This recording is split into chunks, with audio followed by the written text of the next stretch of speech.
the question to some degree is, how do you help someone that's lost? And the answer to that is, if they aren't willing to not be lost, you cannot help them. And I would also say that as a clinician. You see, I mean, it's a statement that's informed, I would say, by my mythological knowledge, but also by straight clinical wisdom, not mine particularly. I mean, one of the things that Carl Rogers pointed out was that there were necessary preconditions for entering into a therapeutic relationship. And that would be really any relationship where the mutual flourishing of the two people involved was the paramount goal. And one of the preconditions was that both people had to want that to happen. And Rogers believed he didn't know how to get the horse to drink once you had brought it to the water. And I've thought about that a lot, because when people are really lost, sometimes they're so lost that they can't be found. And I think the only thing that you can do in a situation like that is get your life together and manifest the reality of an alternative mode of being. That's what you've got. And so that's the only way I know of to solve an intractable problem.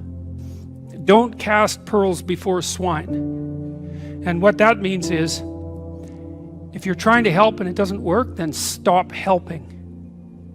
It's not helping, right? It may be just wasting your time. It might be making things worse. You know, if you're offering something and it's not taken, then perhaps you should be offering it somewhere else. And sometimes, if you offer a hand and the person won't take it, you have to stop offering the hand.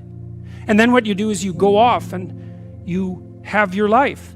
And sometimes that means in people's lives, for example, that they have to leave their family members behind. Sometimes the thing you do is walk away, because there's no other solution. And if you are trapped in pathological relationships and you see no way out of them, if someone who is sinking has their hands around your neck and is pulling you down, you're not obligated to drown with them.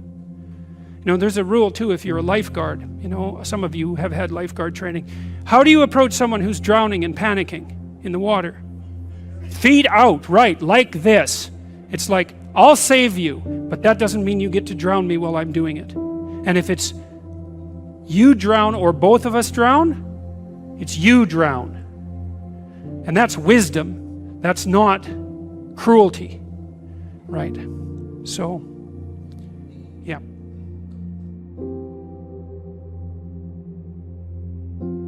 Often you talk about one way to find meaning is in the journey between who you are and who you could be, but how do you make sure that when deciding like who you could be, that you're not aiming too high? Right. Because then potentially you could be disappointed. Oh, that's a good, that's a how really... do you make sure that it's challenging enough to keep you engaged? Yeah, that's a really good question. Yeah. Well, that's something you encounter practically in a clinical setting all the time.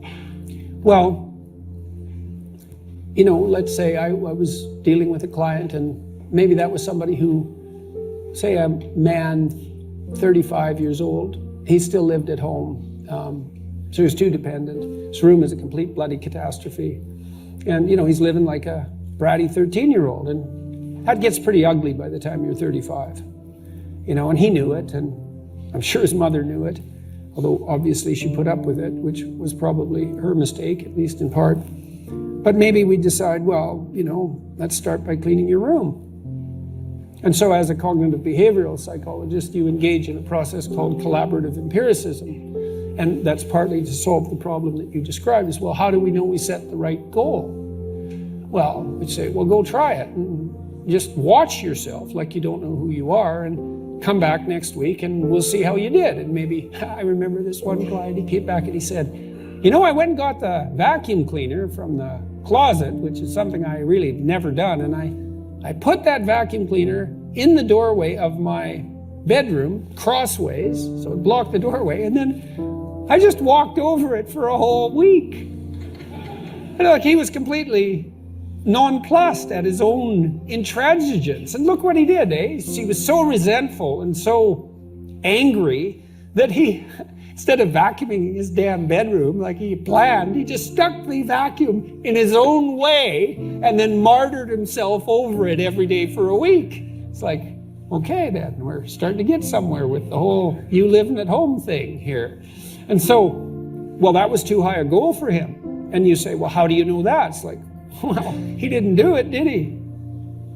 So then what you do practically is you say, well, how about you bring that vacuum cleaner into your room this week, and that's your whole assignment. And just watch what happens when you bring it in. Watch the fantasies that flicker in the back of your mind as you live out your resentment at your therapist for daring to make you bring that vacuum across the threshold of your bedroom.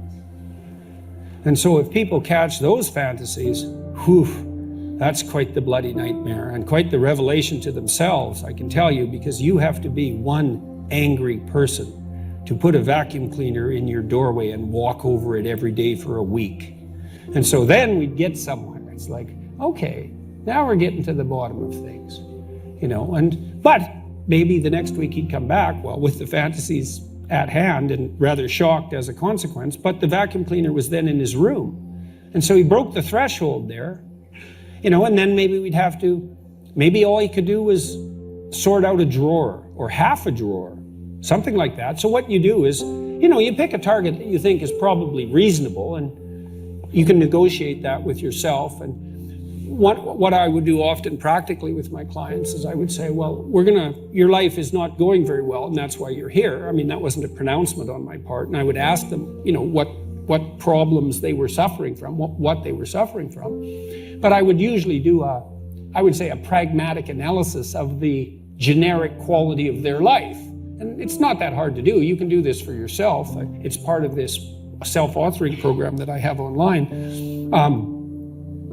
Well, I'm miserable and I'm anxious and I'm bitter and I'm angry and I'm stuck in my career and I don't seem to be able to get anywhere, and God damn it, life isn't worth living anyways, and so half the time I'm suicidal. It's like, okay, you know, right? Now we've established the problem domain, right? At least somewhat. And then I would say, well, hypothetically, you'd rather that some of that wasn't the case, right? So because we want to establish a goal, what is it you want? More misery or less misery? And usually by the time people had come to therapy, unless they were mandated to do so, which never works, by the way, they wanted things to be better. That's why they were there. You know, now and then you get someone who was there just to, you know, maybe please someone else, but I could usually get beyond that, because if they were willing to come there was at least a part of them that was hoping that there was such a thing as up.